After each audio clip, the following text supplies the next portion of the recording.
gutting Medicaid is somehow a necessary evil and a tough decision made in the name of fiscal responsibility. But it's not. It's a political choice that my colleagues on the other side of the aisle are choosing to make. It's a choice that disproportionately targets low-income communities, communities of colors, immigrants, and working-class families. Hey everybody, this is Dean Dean Fraser Milford here for Your Creature. What?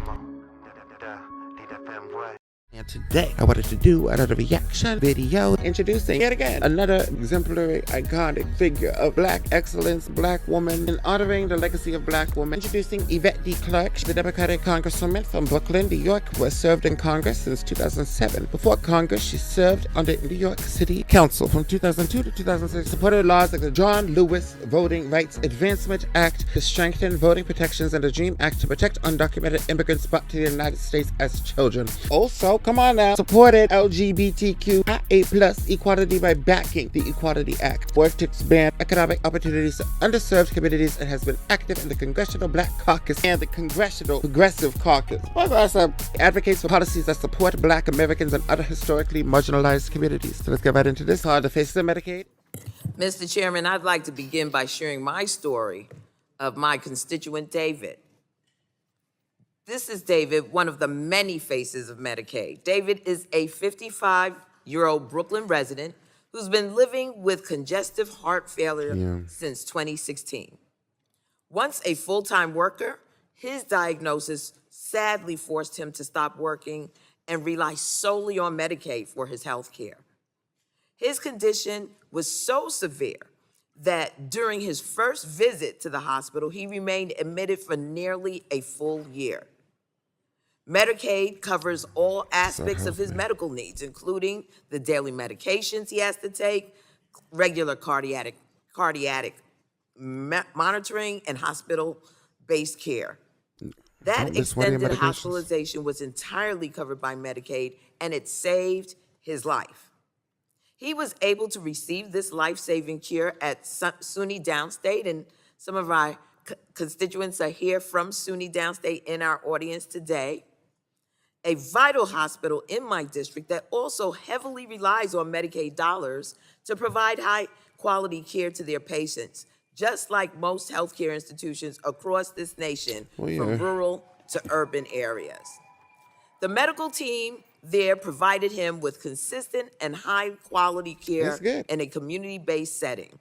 Without Medicaid, David would lose access to his medications, to his physicians, who have managed his condition for nearly a year. David clearly said, if Medicaid is cut, I will have no way to afford my care.